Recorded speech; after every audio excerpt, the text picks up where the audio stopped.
Glória a Deus. Mais um dia na presença do Senhor, amém?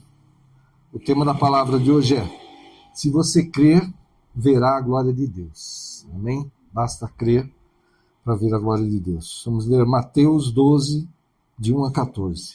Mateus 12, de 1 a 14, a palavra de Deus fala assim: Naquele tempo, passou Jesus pelas searas, em um sábado, e os seus discípulos, tendo fome, começaram a colher espigas e a comer. E os fariseus, vendo isto, disseram-lhe: Eis que os teus discípulos fazem o que não é lícito fazer num sábado. Ele, porém, lhes disse: Não tendes lido o que fez Davi, quando teve fome, ele e os que com ele estavam? Como entrou na casa de Deus e comeu os pães da propiciação, que não lhe era lícito comer, nem aos que com ele estavam, mas só aos sacerdotes? Ou não tendes lido na lei que, aos sábados, os sacerdotes no templo violam o sábado e ficam sem culpa? Pois eu vos digo que está aqui quem é maior do que o templo. Mas, se vós soubesseis o que significa misericórdia quero e não sacrifício, não condenaríeis os inocentes, porque o Filho do Homem até do sábado é Senhor.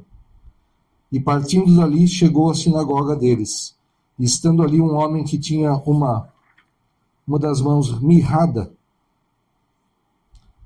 Ali havia um homem com uma das mãos mirrada. E eles, para o acusarem, o interrogaram, dizendo: É lícito curar nos sábados?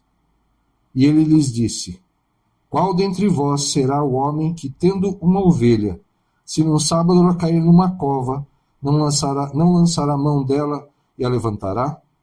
Pois quanto mais vale um homem do que uma ovelha, é, por consequência, lícito fazer o bem nos sábados. Então disse aquele homem: Estende a tua mão. E ele a estendeu, e ficou sã como a outra. E os fariseus, tendo saído, formaram um conselho contra ele para o matarem. Amém? Até aí. O Senhor me deu a inspiração para falar dessa questão de religiosidade, né? Os fariseus ali, os doutores da lei, né? Aqueles que entendiam mais da palavra de Deus naquele tempo, vendo o milagre acontecer. O homem estende a mão, né? Aleijada ali, ressequida, e ela volta sã, e eles não estão preocupados, porque houve um milagre ali, algo totalmente sobrenatural que ninguém poderia fazer. Não, ele fez isso no sábado. Né? A religiosidade é um mal muito grande, né, quando acontece nas nossas vidas. E eu busquei um estudo para que a gente pudesse entender bem essa diferença. Né? No capítulo 12 do Evangelho de Marcos, parte que nós lemos, por exemplo, há uma série de confrontos entre Jesus e os fariseus. E seguindo o capítulo ainda tem outros embates entre eles. Né? E revela ali a diferença da interpretação da lei, né? Da interpretação da palavra de Deus, e também do conflito entre a religiosidade, a tradição e a compaixão do Senhor para conosco. Né? A religiosidade contra a compaixão de Deus. Jesus e seus discípulos, né, nesse texto, estavam andando, tiveram fome, estavam num campo e começaram a colher espigas para comer. Imediatamente os fariseus levantaram essa questão da legalidade de fazer isso no sábado. Então Jesus responde a essa acusação deles de ser um pecado do que eles estavam fazendo, falando de Davi, que realmente, uma vez ele entrou no templo e ele e seus homens estavam com fome, e os sacerdotes falaram: a gente só tem os pães da propiciação, que só os sacerdotes poderiam comer. Mas Davi, mesmo assim, acabou ele e os seus homens comendo daqueles pães de Jesus. Lembra desse fato. Lembrando que Deus não condenou Davi e seus homens por terem feito aquilo. Que a necessidade humana, Deus está colocando acima da religiosidade, da formalidade, de se cumprir a lei arrisca, mesmo que isso venha destruir vidas. Deus mesmo está fazendo isso, né? Então Jesus não apenas desafia a interpretação legalista, né, essa religiosidade dos fariseus, mas também aponta a verdadeira intenção do sábado, ser um dia de descanso e bem-estar para as pessoas. Isso é bem interessante, né? O homem, né, quando tem servos, quando tem empregados, o que ele quer? Que eles produzam o máximo possível. Precisa trabalhar 24 horas por dia, beleza, para mim, eu que sou o dono, que sou o proprietário, né, para mim está tudo bem, eles que, né, trabalhem, que se virem. E Deus, sabendo disso, sabendo da forma como nós, né, agimos, nós humanos, né, ele estabeleceu um dia de descanso. Você acha que Deus precisava descansar depois de ter feito todas as coisas? Não, né? Deus não cansa. Mas o que ele fez? Para dar um exemplo, ele falou, fiz tudo em 6 dias e no sábado eu descansei. Por quê? Para que nós dessemos descanso às pessoas e até aos animais. Nem os animais podiam trabalhar no sábado. E quando a gente está lendo as leis lá, tem algumas assim. Você vai plantar na terra por 6 anos e vai deixar ela descansar 1 ano. E Deus vai dar a bênção de que naquele 6º ano vai ter o dobro da produção. Você não vai precisar realmente plantar. E acho que milênios depois é que aqueles que estudam a terra, né, os biólogos, os geólogos, o pessoal da engenharia aí, né, foi perceber que precisava realmente dar descanso à terra, para não exaurir os recursos da terra. E Deus já tinha falado isso há milhares de anos na palavra dele. Então, o sábado era realmente para adorar ao Senhor, para prestar culto, né, para estar louvando ao Senhor, estar em oração, mas uma intenção do Senhor era dar o descanso para as pessoas, para que tivesse pelo menos um dia na semana de descanso. Né?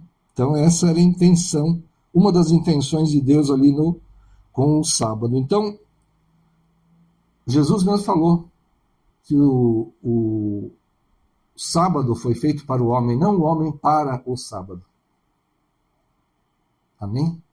Então, o sábado foi feito para o homem descansar, adorar ao Senhor, buscar ao Senhor, ter um tempo de parar todos os seus afazeres e descansar e orar, estar na presença do Senhor. Né? Essa é a intenção. Então, o sábado foi feito para o homem, não o homem para o sábado. Jesus deixa isso claro. Né?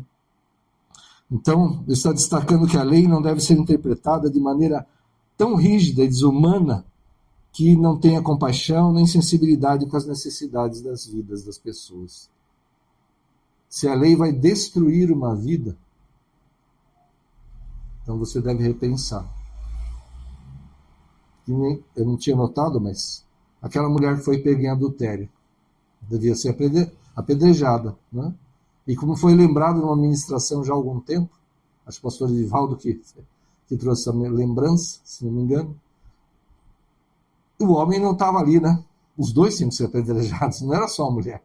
Tinham que ter pego o sujeito lá também e levado lá diante de Jesus para ser apedrejado também, mas só estava a mulher. Né? E Jesus fala, não, realmente, ela tem que ser apedrejada, mas atire a primeira pedra aquele que nunca cometeu pecado. E ninguém podia tirar a pedra, porque todos pecam, né? Então todos dali teriam que ser apedrejados, não só ela. Aí Jesus está lá escrevendo na areia, né? E quando ele levanta a cabeça, cadê os teus acusadores? Pergunta para a mulher.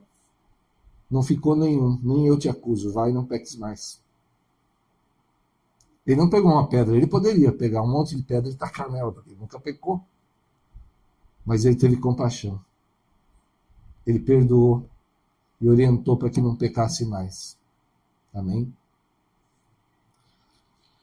Então, e logo em seguida, Jesus entra na sinagoga e encontra esse homem com a mão mirrada. E os fariseus ali, né, só olhando atentamente para Jesus, esperando ele fazer alguma coisa, e até incitam, né? É lícito curar no sábado, né? Querem desafiar Jesus, né? E Jesus faz o quê? No mesmo momento, ele vai e cura aquele homem. Ele estende a mão, mirrada, ressequida ali, e volta sã. Volta como a outra. Então ele enfrenta a religiosidade dos fariseus e ainda pergunta, né? Se a tua ovelha cair numa cova num sábado, você vai deixar ela até quando ali, né? Ou você vai retirá-la dessa cova na mesma hora que você a ver cair ali. Ou seja, a hipocrisia pura, né? O interesse dele, opa, a minha ovelha vai me dar um prejuízo, se ela morrer, não vou poder ter lã, não vou ter filhotes, né? Não, opa, eu posso tirar não estou trabalhando, só estou salvando a minha ovelha aqui. Hipocrisia pura, né? O religioso é como aquele homem que foi perdoado de uma dívida gigantesca, né? Ele chega para aquele senhor a quem ele devia algo que era impossível de pagar, era impossível. E aquele senhor o perdoa. Então, aqui, quando o erro é dele, da pessoa, ela pede clemência, pede misericórdia, né? Aí ele sai dali e encontra alguém que lhe devia uma quantia pequena. Mas ele agarra o sujeito e quer mandá-lo para a prisão, para ser açoitado, ficasse na prisão até pagar tudo que devia a ele. Então, a natureza humana tem muito disso. Quando é para nós, eu errei, mas foi num momento de raiva, de descontrole, eu não pude me controlar, eu não consegui resistir, eu errei, então tem misericórdia de mim. Mas quando vou apontar o dedo para alguém, misericórdia, né? Porque aí eu não tenho misericórdia. Esse que é o problema da religiosidade, né? Para nós, perdão. Para os outros, o rigor da lei, né? Então, nesse episódio, Jesus demonstra a sua autoridade sobre a lei do sábado e, ao mesmo tempo, revela a sua compaixão e seu desejo de trazer cura e restauração para a vida das pessoas. Ele está revelando que sua missão vai além das formalidades religiosas, está focada na restauração do ser humano, espiritual e fisicamente. Amém? A missão de Jesus não era condenar. Ele não veio ao mundo para condenar o mundo, ele veio para nos salvar. E condenar, ele nem precisava estar aqui. Merecer condenação? Com certeza. Todos nós merecemos porque erramos, pecamos, nos afastamos dos caminhos do Senhor. E se fosse para que Deus exercesse a justiça dele sobre a humanidade da forma que tem que ser exercida, não restaria ninguém. Não. E a gente refletindo sobre esse capítulo, uma das mensagens centrais desse capítulo é a importância de colocarmos compaixão e fé em prática em nossas vidas diárias. Compaixão. Sabe, antes de acusar, antes de ficar buscando o culpado ou então massacrando alguém pelo que ela fez, tentar entender, tentar ensinar, tentar aconselhar, levar essa palavra do Senhor e ter compaixão. Se a pessoa se arrepende, Deus perdoa, porque nós não vamos perdoar, né? Então que a gente tenha essa compaixão e essa fé no Senhor, que a gente ponha em prática isso. Então, assim como Jesus desafiou os fariseus a olharem além das formalidades religiosas e a priorizarem a compaixão sobre a observância rígida da lei, somos chamados a seguir o seu exemplo, como sempre, né? Jesus sempre nos deu exemplo e ele nos ensina para que possamos seguir. Então é fácil nos prendermos a regras e tradições sem realmente demonstrar amor e compaixão uns pelos outros. Mas nesse capítulo 12 de Mateus, Jesus fala que a essência verdadeira da fé está em amar a Deus sobre todas as coisas e ao próximo como a nós mesmos. Se eu quero misericórdia para mim quando eu erro, eu devo desejar misericórdia para os outros também quando eu erro, né? se amar a Deus sobre todas as coisas e ao próximo como a nós mesmos, eu não quero ser ferido, eu não quero ser castigado, eu também não posso desejar para os outros isso. Tenho que desejar que os outros não sejam feridos nem castigados quando se arrependem, quando deixam o pecado, quando se afastam do mal. Amém? E no mesmo capítulo 12, Jesus adverte sobre o pecado contra o Espírito Santo, fazendo-nos lembrar da importância de mantermos nossos corações abertos e receptivos à obra de Deus em nossas vidas, cultivarmos uma fé genuína e confiarmos na obra do Espírito Santo em nós e a tudo que está ao nosso redor. Amém? A gente não entende os planos de Deus muitas vezes. A gente não entende o que está acontecendo, por que está acontecendo, né? Mas nós devemos confiar no Senhor, nos colocar nas mãos do Senhor, buscar nos corrigir principalmente, para que, se há algum mal, se há algum problema que está operando nas nossas vidas, será que não fomos nós mesmos que demos causa a esse problema? Né? Davi mesmo, né, como foi falado aqui, ele não pecou quando comeu daqueles pães no templo, mas ele pecou em muitas situações. E ele se arrependia e Deus o perdoava. Amém? Então, nós temos que estar abertos ao plano de Deus, à vontade de Deus para as nossas vidas. Quando ele fala não, é não. Ou a gente vai buscar novamente ao Senhor, se não é o momento, Senhor, quando? E o Senhor vai te dando instrução, o Senhor vai te dando direção. A gente tem que estar aberto à palavra do Senhor.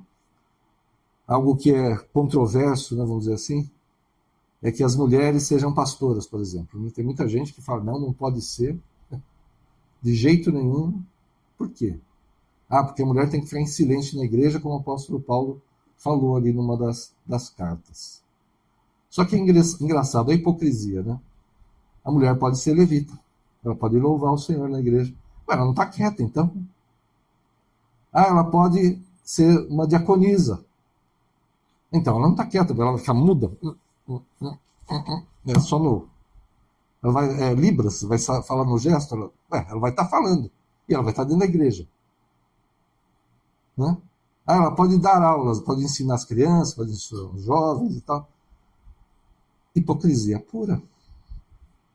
Né? Esses mesmos vão dizer, não, ela não pode pregar, não pode falar. Se não pode, não pode.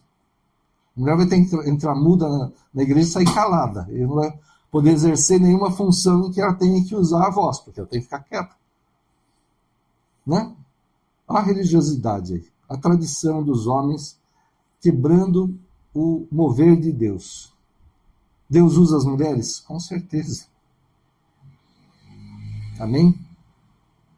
Elas vão ficar quietas, vão ficar mudas na igreja, não pode falar nada nunca, se for seguir exatamente aquilo lá. Mas por que tem isso? Nós já entendemos, já estudamos, quem se aprofunda na palavra vê que era uma situação regional ali, que haviam profetisas, haviam sacerdotisas de Baal, sei lá, de deuses estranhos, de Atenas, sei lá. Então, por isso Paulo falou que elas deveriam ficar caladas ali, que não deveriam se manifestar. Tinha um motivo para aquele momento, para aquela. Aí a religiosidade quer trazer isso para sempre, para todos os lugares. Né? Não é por aí. Nós temos que tomar cuidado com isso, não fazer com que o costume, a tradição, a religiosidade humana violem a vontade de Deus, o amor de Deus, a compaixão de Deus. Amém?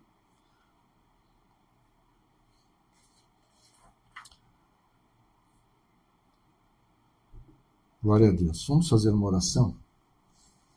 Aleluia. Feche teus olhos. Senhor, em nome de Jesus, Pai, nós te pedimos perdão, Pai, quando agimos de forma religiosa, Pai. Atacamos, Senhor. Apontamos o dedo, não perdoamos, Senhor. Quando o Senhor mesmo perdoa, quando o Senhor naquela cruz perdoou até os fariseus que estavam ali, os doutores da lei que o tinham colocado naquela cruz, o Senhor perdoou até a eles, Senhor. Oh, Deus, Tem misericórdia de nós, Senhor. Que a gente tenha compaixão e sensibilidade espiritual ao lidar com as necessidades dos outros, Senhor. Saber tratar daqueles que precisam de cura, de conforto, de orientação. Senhor, que o Senhor não nos deixa cair na incredulidade, Pai, e nos ajuda a reconhecer a sua obra em nossas vidas e na vida daqueles que estão ao nosso redor, Pai, em nome de Jesus. Senhor, transforma o nosso interior, ajuda-nos a reconhecer e eliminar toda a impureza espiritual das nossas vidas, para que possamos amadurecer espiritualmente e sermos cada vez mais tua imagem e semelhança, em nome de Jesus. Amém. Amém? Que a gente possa refletir a imagem de Cristo, que sejamos imitadores dele, como o apóstolo Paulo falou, que nós o imitemos como ele imita, como ele imitava a Cristo. Amém? Que a gente não coloque costume, orgulho, ego, religiosidade acima daquilo que é a palavra de Deus, que é o amor de Deus, que é a compaixão de Deus. Amém? Em nome de Jesus. Essa é a palavra. Glória a Deus. Aleluia. Glória a Deus.